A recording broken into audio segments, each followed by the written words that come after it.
Welcome back to another part of this F1 25 My Team Career Mode. This is part number 15 today for the Las Vegas Grand Prix, our second last round of this season. Last time out, well, the status quo has well and truly changed. Alpine are one of the top teams as he gave Max Verstappen a ferocious fight for the top spot. Verstappen ultimately took it, though, to take one hand on his Drivers' Championship this season as we came across the line with some severe tyre wear, but a job well done in the end to outscore Williams just by a tiny margin as we go into crunch time for this first season. And I'm still a bit hopeful that we can maybe pressurize Williams, but the thing is now we've also got Alpine coming up from the rear, and that is a problem because they are now the second best team on paper, as you would have seen last episode with the R&D chart. We'll reconfirm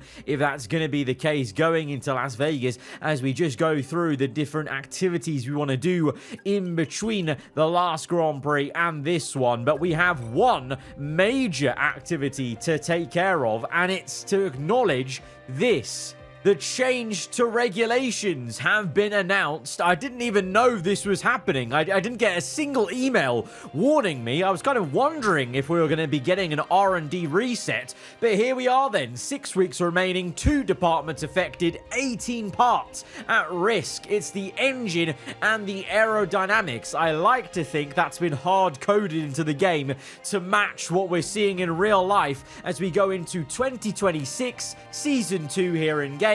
It's a big regulation change for the aero and the engine, just as we have in real life coming up. So we now need to adapt all of these parts, and it's a bit of a different system to the previous My Team. In My Team 2.0 now on F1 25, you no longer spend R&D to adapt the part. You have to spend cold, hard cash, actual dollars in-game to adapt the component. I don't know whether that works or not. In my opinion, in theory, it makes sense because, you know, the teams with more cash, the top teams, will naturally adapt more parts or be able to adapt most of the parts, which is kind of true in real life. The bigger teams with more cash would be able to, you know, do better going into a regulation change. But depending on how the AI with the, obviously we've had the whole time boosted cash rate for the AI, etc., and we've got reduced, depending on how much cash they've got in hand,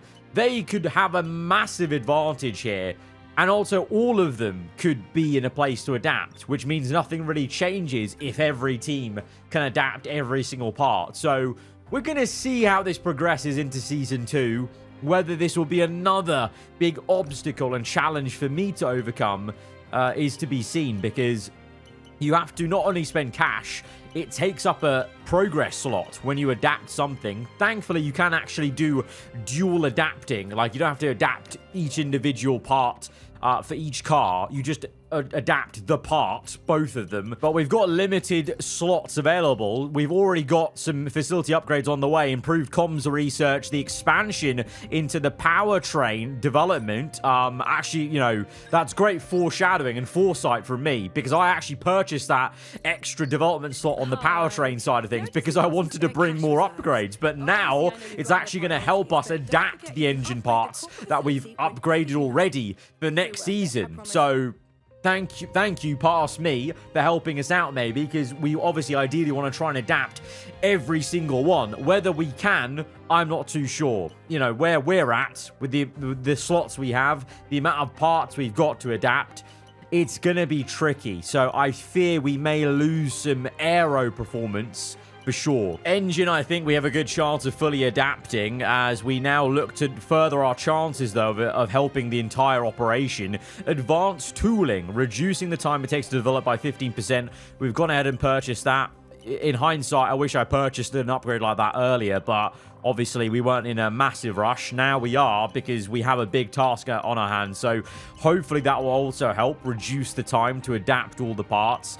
And this basically effectively stalls development in terms of this season. So with 2 races to go, to be fair, you know, the timing of it, we can make it to the end now. Of course, we're still trying our best to maintain where we are in the Constructors' Championship. But now with Alpine looking so good, that's definitely under threat. We do have a new sponsor coming to the car, Aquita Oil, which would be kind of nice to get like a new unique sponsor on the car at any given point, as we look to, well, finish off the upgrading, actually, that was already in progress on the aero side, and then we'll look to rapidly develop, because we've only got 1 day left for that, so we may as well let it come in, and then we'll just adapt. Just basically put in, every time there's an available slot, put in the next part, and trying to do the ones with 2 as much as we can to then get to a point where, what was it, like 18 parts we had to adapt. If we can get to, let's say 12, if we can adapt 12 of those 18, I'll be pretty happy with the work we've done. It's just then about what the AI have done, like I said. And I think some of you, I saw in the comments in previous videos, have said that in some of your saves, there's a case of a lot of the AI teams are able to adapt most of their parts. So, you know, it's the first time we've had a system like this in the game. So it's, you know, everyone's first go at it. So we're going to have to kind of just see how it goes, basically. And I hope it's not like a massive issue or a big obstacle. Obviously, you want it to be a challenge, but not too much of a game breaker obstacle, basically. But confirmation, Alpine are still very much the second best team on paper now. Williams are up there, though. So the 2 teams I'm trying to fight, and I'm around the Constructors, they're now both top 3 teams. What on earth has this season been? It's really turned into a really difficult one at the end of this season. And I'm sure a lot of you that maybe have stuck around since the beginning didn't think it was going to go this direction. And I know a few people have probably stopped watching because they felt it was getting too easy. Well, how silly are they now? They're not even tuning into what has been a very intriguing last half of the season, where things have got very difficult for us as we head on now into Las Vegas. It's a gambling capital of the world. Well, it's certainly going to be a gamble as well with the overtaking show on every F1 game Vegas has been to. We're going to drive this one as Tim Tramnitz, of course, swapping over. Let's get into it. Stand by to see cars at more than 210 miles an hour blasting their way down the strip. F1 has taken over. It's F1 Fever, Las Vegas. I'm not really too sure what to expect around here. Obviously, Las Vegas, pure straight line speed matters a lot. And in some ways, this car actually does have a good amount of straight line speed. We've got a bit of a worn energy store for Tramnitz, of course, following on from the Singapore Grand Prix, as we had it with him then as well. And, I mean, there's been cases where clearly this car's actually been pretty damn good in racetracks where you don't need a lot of downforce. And that's what we're severely lacking mostly to other teams, I feel. But then at the same time, there's always the worry that Vegas might be another place like Miami, like Silverstone, where the AI have a really big acceleration advantage. In quali, it's going to be a little masking the issue if we look good around here. I mean, the initial lap wasn't that great, I'm not going to lie. Last place we are, but we're gaining time everywhere on the second lap here in Q1, because I think it was just a case of getting to a rhythm, getting into the groove. Vegas is a very unique circuit where you're running very low downforce, and yet you've got all these tight and twisting corners in Sector 2, as we're now over 1.5 seconds gained. Surely this will get us up into a place where we can progress into Q2. It is going to be the case as we get up into P5 even, showing some real good pace there. But surprisingly, Lawson in P1 in the V-Carb, Jack Doohan in second for Alpine, Gasly P7 showing the mighty pace of Alpine. And then it's great news for us. Albon knocked out in Q1, P17, struggle town for the likes of Russell, Piastri, Alonso, 3 big names out, as Button was ahead of us in Q1 there. So clearly that's where maybe the car actually genuinely is. So this could be quite promising. At the moment, though, JB now in P12 and Q2 as maybe others have turned up the wick. They've found a bit more pace as the track rubbers in. And for us on our second flyer, we've only gained a measly 0.2 of a second. This doesn't feel like it's going to be enough to get into the top 10 shootout as we pound down the Las Vegas Strip. Casinos and hotels of the like left and right of us as we navigate the tight last two corners as we run to the line, to the final corner, and it's still only 0.2, just not even that up. This isn't going to be enough for the top 10. I'll be very surprised if it was. Crossing the line, JV was only P12. What are we going to be? P14. Oh, okay, that's a bit of a bummer. I was hoping for more. I thought we could actually be into the top 10, but Button didn't even make it through. P12 for him. Gasly looking strong in P1. Both Alpines are through, though, so I think we're going to genuinely see an Alpine v Red Bull fight here. Both Red Bulls through. Unfortunately for us, Sainz is also through. That is not good. That is not good for us in the Constructors fight. Leclerc will be disappointed. He's knocked out. Lewis makes it in. Lawson's having an absolute blinder in as well. And both Haas as well into the top 10. Madness. Let's go to the grid then for Sunday. Or Saturday, I should say, here in Vegas, local time. It's the entertainment capital of the world, and our entertainment tonight is high speeds down the Las Vegas Strip. Welcome along to the Vegas Grand Prix. Off the back of a fantastic qualifying session, it's time to see how our starting grid looks like for today's race. A fantastic effort from Pierre Gasly yesterday puts him on pole position, and it's Lewis Hamilton alongside. Looking down the rest of the grid, we have Doohan, Ocon, Yuki Tsunoda and Behrman, Norris, Lawson, Leclerc and Jenson Button, Verstappen, Stroll, Tim Tramnitz and Antonelli, Albon, Sainz, Oscar Piastri and Fernando Alonso, Hülkenberg, Russell, Bortoletto and Isaac Hadjar rounds off the grid. Now it's almost time for lights out, so let's go down to the track. And alongside me today, former Formula One driver and former world champion too. See, told you I'd give you a big intro. Anthony Davidson, hello. Quitting while you're ahead, not spending too much on the slot machines and trying to get some decent sleep. That's my main three challenges here in Las Vegas, but what about the drivers? Yeah, speaking about the on-track challenges, Crofty, enough about you and your challenge over the weekend. This track, you're on Monza downforce, don't forget. So every corner that comes your way, you've got way less grip than you're accustomed to in a Formula One car. So you've got to tread carefully, particularly around the higher speed content on the circuits. So strategy-wise here in Vegas, it is a bit of a tyre muncher, Vegas, you know, cold conditions, makes it a bit like an ice rink, and that can really, you know, upset the tyres when you're sliding around everywhere. But I do think that if we could pull off one stop, that would be the best option for us, the best option for Button as well. But there might be some cars going for a 2.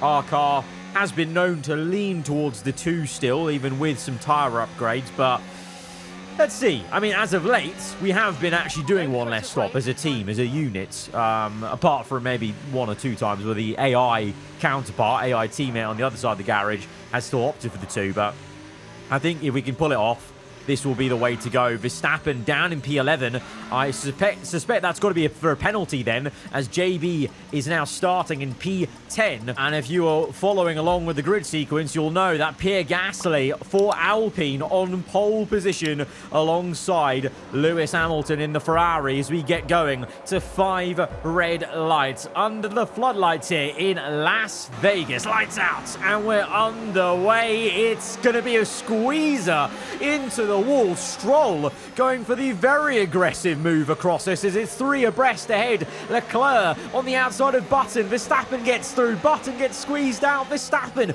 on the soft compound. The only man, it seems, around us on the soft, making a good getaway to climb up, of course, because he can clinch the Drivers' Championship today. So no wonder Verstappen's very keen to be aggressive at the start. He knows that he can get it done today, and he'd rather get it done earlier than take making it to the final race, even though really it's already job done, because mathematically it may be still possible for, I think, Lewis Hamilton to mount a comeback. He's second place, to be fair. 2 wins in a row, and Verstappen 2 DNFs, and he's right in there, but that is an unlikely story. So I think Verstappen can take it chill today, knowing he'll still probably grab the championship. At the front, I mean, Gasly and Hamilton doing 3, so it's a 1-3 for Alpine. That is going to be a very interesting look. We're going to follow that progress to see, because this might be a grand old day for Alpine. It might be a grand old day for Ocon even. He's running P4 at the moment. He's going for the move on 1, might be 2. He's got doing, and he's actually got the legs to have a go at Hamilton. 3 wide nearly for a second. Haas, Alpine, Ferrari. What on earth have we seen? Honestly, I've said it so many times, because you can tell by my voice, hopefully, I'm genuinely so shocked and so giddy that we've had such a big change of the pecking order already in Season 1 at the end. I mean, up until maybe the last few episodes, it was a very, standard, Season 1, McLaren were there, Red Bull, Ferrari, maybe a little bit of change with Ferrari looking very strong, unlike in real life, because they just upgraded so much in the season. And then these last 3 episodes, it's all swapped over. Some teams have nosedived, some teams have gained big, and JB is gaining big in this race. He's only got an overtaken Leclerc. The Ferrari now is susceptible, a bit vulnerable, and Button is already pressurising Verstappen as we launch it down the inside. A little lock-up, and it's going to be a little bit of argy-bargy in there, but we get the move done on, as they would say, Chuck Leclerc around these parts, and we're up into P11. Button leading the charge now, though, for aarava Archer Racing. He looks like in a racy mood. This looks like the Button AI that we got in Miami, if you remember that, where he was actually going for moves after moves and look quick. And this is promising for our race, because if my AI teammate is looking punchy, that means there is more performance for me to find and dig deep in this car to match him, at least, as we see Ocon genuinely going for the move and getting into second place. Gasly and Ocon, the 2 former French teammates at Alpine previously, are now running 1-2 in 2025. That's a madness. I bet both of them would have never guessed it. And it's great to see his Button. This is even better to see. He's gone for the move on Norris. That McLaren is an absolute donkey. It may be able to qualify well still, but clearly the race pace is absolutely shot as we make quick work of the McLaren as well. And, Lando and McLaren waving goodbye to the Constructors' Championship they had coming into this season, and they're nowhere near Verstappen in the Drivers' Championship. It's the Ferraris that are the 2 cars chasing in P2 and 3 in the standings, but it's all calm for Verstappen, and maybe that's why he doesn't need to maybe fight Button too much, you can just let him by. Let him by, man. You don't need to fight. You can just be in P8 and still win the championship, mate. As there's, a big lock-up from Lawson in the V-carb on the soft tyres, so that doesn't bode well for the soft compound tyre wear, so Verstappen might have his own issues anyway soon enough, as it's now going to be 3 wide. Behrman, Lawson and Tsunoda, Verstappen, Button and myself joining the party. We've got about 6 cars scrapping for the same bit of tarmac, and that's my cue to just back out a little bit, go non-ERS. Just take it easy, because if I was in the middle of this, right in front of me, 100% I would have been in the wall. I would have spun someone around by accident. I just thought, let's back out of this, as Behrman and Lawson have a real great squabble. That Haas is also looking genuinely rapid today, along with the Alpine, as Button looks to squeeze out Tsunoda. This is a real good battle, switching from the onboard of Button to Tsunoda. The Red Bull gets ahead, coming back to our POV. We've tucked in behind Button. We're going to be patient with Jensen, though, because he's going to make the move on the left. I can actually count on him to make the overtake, so I don't need to rush into overtaking him. I can let him do his thing, knowing that he will overtake, and then we can just follow through as into the next left-hander on the side of the very shocked Sphere. Shocked at maybe the electric pace we're showing right now as a team. We get down the inside, and that's basically a textbook follow through. Thank you very much. We're up into P8 and 9. This is teamwork at its best. at the moment, as Bearman has now cleared Lawson in P5, doing in no man's land in P4. Ocon back down to third, but it seems like he's just swapping every lap with Hamilton, which is mental for the Haas. Really, really good stuff. The customer team of the Ferrari engine is at the moment going toe-to-toe with the works Ferrari as Button goes for another overtake just before the sphere section on the outside of 2 cars nearly. He nearly gets a double overtake done, drifting through. Can't quite make the move on Lawson on lap 5, but he's got Verstappen fair and square. He continues to press forward and impress, and we're going to try and match him and do the same as he's going to go for the move on Lawson. We'll hopefully go for the move on Verstappen, but Verstappen's got DRS, so he's going to come back at the 2, and this is going to get a little bit close, I think, as meanwhile behind, by the way, Albon going for the move on Tsunoda. We're in the middle. Oh, this is not a good place to be. Ay, ay, ay. Lawson. This is too close for comfort. I thought there was going to be a spin for sure there. I thought Verstappen and Button were about to pincer Lawson into the barrier. We've somehow kept it all going.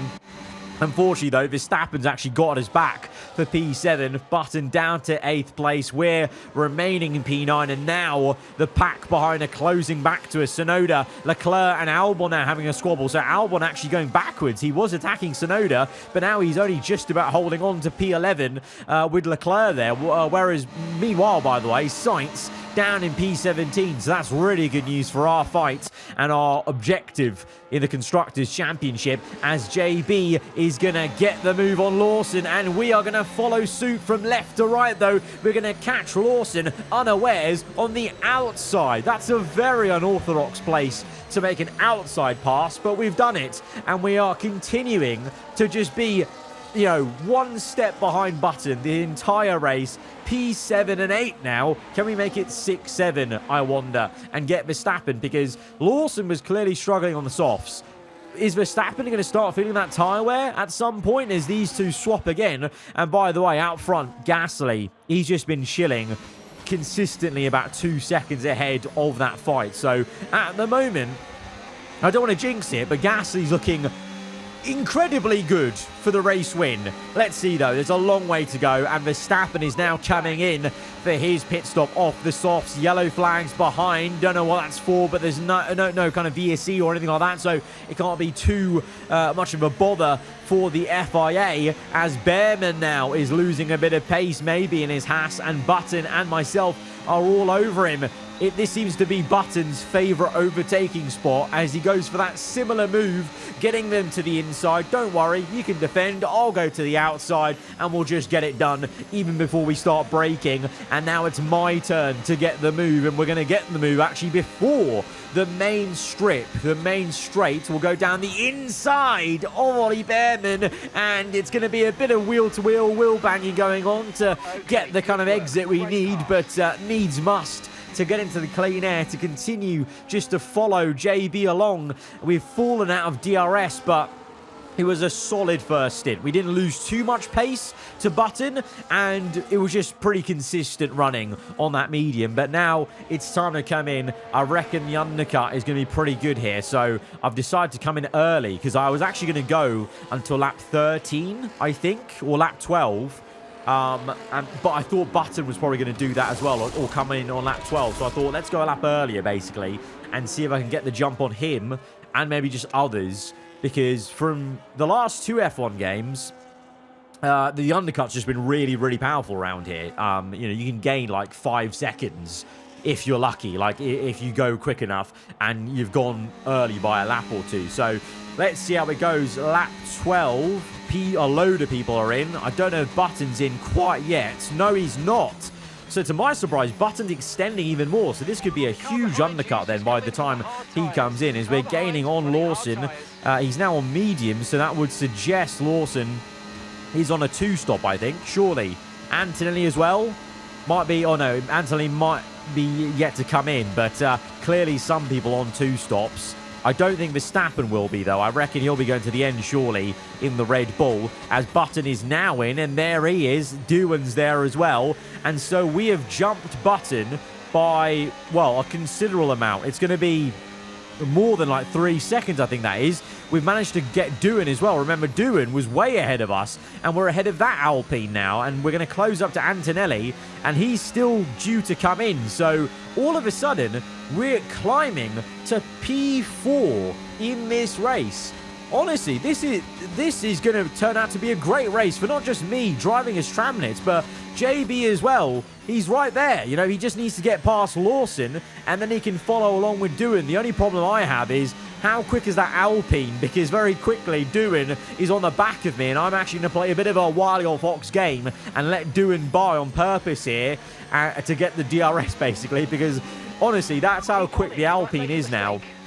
I can't back myself to defend the Alpine, just like in a drag race where we're ahead of him. We actually need to play a bit of a game and get DRS back on Jack to re-overtake him, because that Alpine is honestly... It looks like such a good car now. I'm very jealous of the progress they've made, honestly, because at one point we were ahead of them in the R&D chart. They're showing us what we were hoping to do, but we've just completely missed the mark. But for now, we're staying ahead of Jack, obviously lower rated than Gasly. So whilst Gasly leads by 6 seconds, Doohan is now getting overtaken by Button on the outside. That classic left-hand side move into the sphere section, and he's up into P6. 5 and 6 we run.